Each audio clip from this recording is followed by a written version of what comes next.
Hello students, how are you? I am Renu and welcome to my channel Shortened Classes with Renu.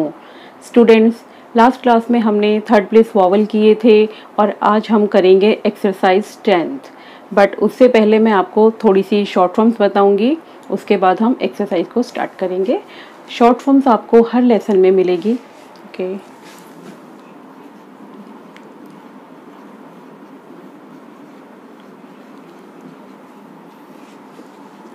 First short form है आपकी different. Different या difference.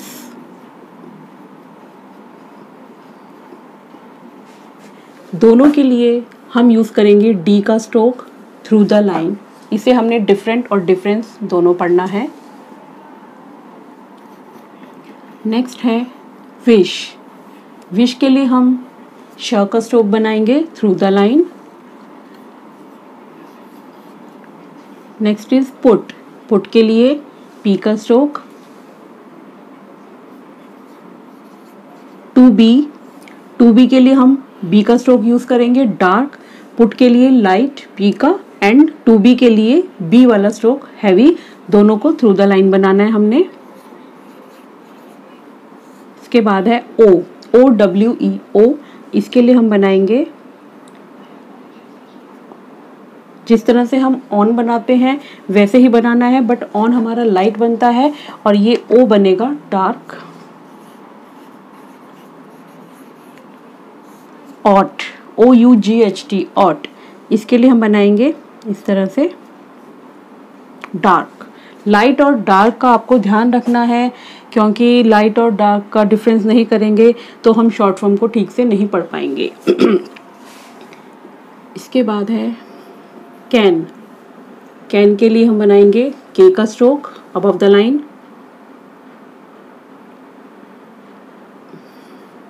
गो को बनाएंगे dark. Can light और गो dark बनेगा। And next is in और any. दोनों के लिए हमने एन का स्ट्रोक यूज करना है, इन के लिए भी और एनी के लिए भी। बट हम इन दोनों में डिफरेंस करने के लिए, अगर एनी आपका आता है तो हम एक इस तरह से यहाँ पर हम एक डॉट लगा सकते हैं एनी के लिए, और इन आएगा तो सिंपल एन का स्ट्रोक। और अगर हमारी शॉर्ट फॉर्म के साथ इंग आता है, जैसे कि ये आपका वर्ड बीइंग एनजी के लिए मैंने आपको बताया था, इस तरह का हम स्ट्रोक यूज करते हैं एनजी के लिए। बी के साथ आएगा तो कैसे लगाएंगे, ये हमने लिखा बी एनजी के लिए इस तरह से, तो ये बन जाएगा बीइंग।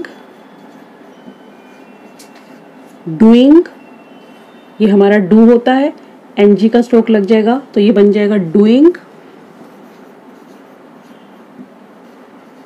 हैविंग, हैव लिख के ये हैव हो गया।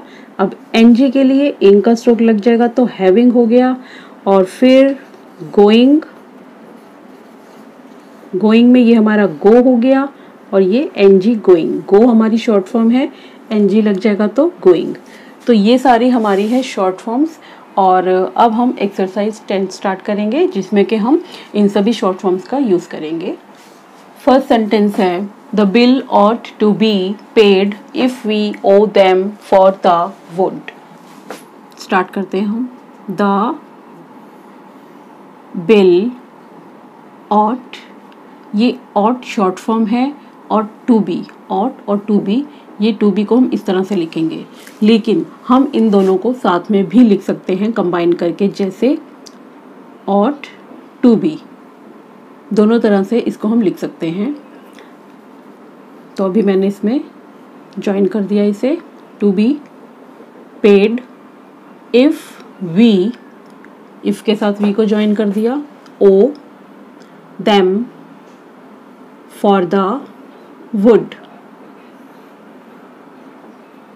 ऊ का साउंड आ रहा है थर्ड प्लेस का, तो वह को हमने थ्रू द लाइन बनाया है। Next is may we see the book which was to be given to him.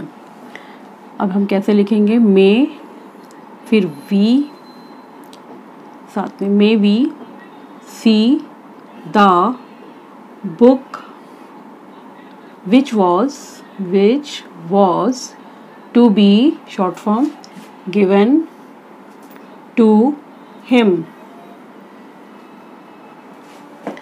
Next is we owe him an apology for the delay in mailing the check. We owe him an apology. apology की outline देखिए. Stroke क्या क्या है इसमें? P, L और J. P, L और J. P से पहले अ का साउंड आ रहा है. A means first place vowel. तो आउटलाइन को हमने अबव द लाइन स्टार्ट करना है. पहले P, L और J. अब P से पहले जो वोवल आया उसे हमने यहाँ लगा दिया अ, फिर पॉ. P के साथ ओ का साउंड आ गया. फर्स्ट प्लेस का ही है. P के बाद अ, पॉ, ल और ये जे के बाद ई आ गया, तो इसे हमने यहाँ लगा दिया. इस वर्ड में अपॉलॉजी में हमारे 4 वोवल यूज हो रहे हैं. आउटलाइन हमें फर्स्ट वाले वोवल के अकॉर्डिंग बनानी है. For the delay in mailing, mail और ये इंग, मेलिंग द चेक. द को हम इसके साथ ऐसे टिक में भी यूज कर सकते हैं और अलग से भी लगा सकते हैं. Mailing the cheque. Next is we ought to put the money in the bank. We shall do so if we can. We ought to put the money in the bank. We shall do so if we can. we can short form में हमारी, इसी के साथ हमने इसे join कर दिया. ये 4th सेंटेंस है. नेक्स्ट सेंटेंस देखते हैं. Next 5th sentence. May we have a copy of the bill for the wood we bought on the 5th. मे वी हैव a copy of the bill for the wood we bought on the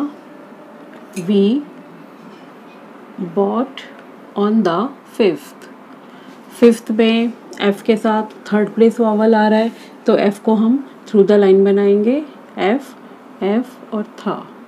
और third place का rule first stroke के साथ vowel है, तो next stroke से पहले लगेगा 5th.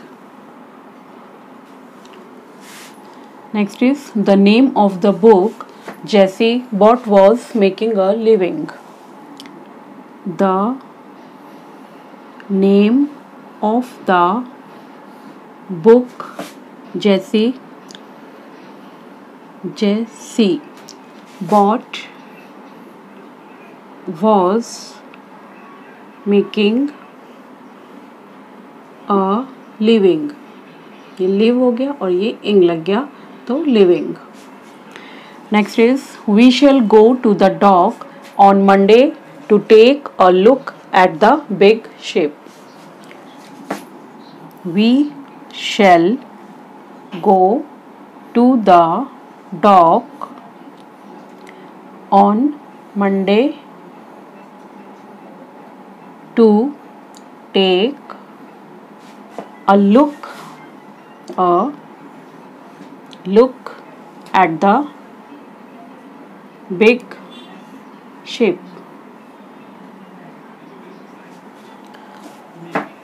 सेवन सेंटेंस हो गए. इसके बाद नेक्स्ट सेंटेंस देखेंगे. 8th सेंटेंस है.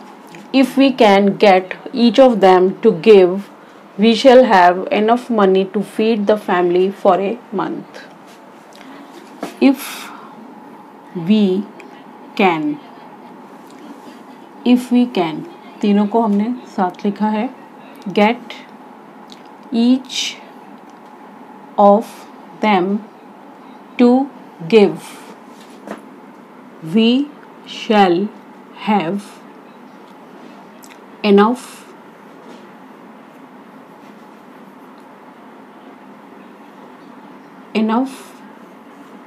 money to feed the family for a month. Next is, we think we ought to make an appeal for aid. We think we ought to make an appeal. Appeal में P और L का stroke है. P से पहले अ का first place vowel आ रहा है, तो आउटलाइन हम अबव द लाइन बनाएंगे पी और एल की. पी से पहले हमारा वावल आ जाएगा अ एंड पी. पी के बाद ई का साउंड है थर्ड प्लेस, तो थर्ड प्लेस का रूल कि अगर पी के साथ साउंड है तो हम एल से पहले लगाएंगे, मीन्स यहाँ पर heavy dot. Appeal for aid. D से पहले ये आ गया तो आगे हो जाएगा. Last is, do we owe him a fee for doing the job. Do we owe him a fee for doing the job.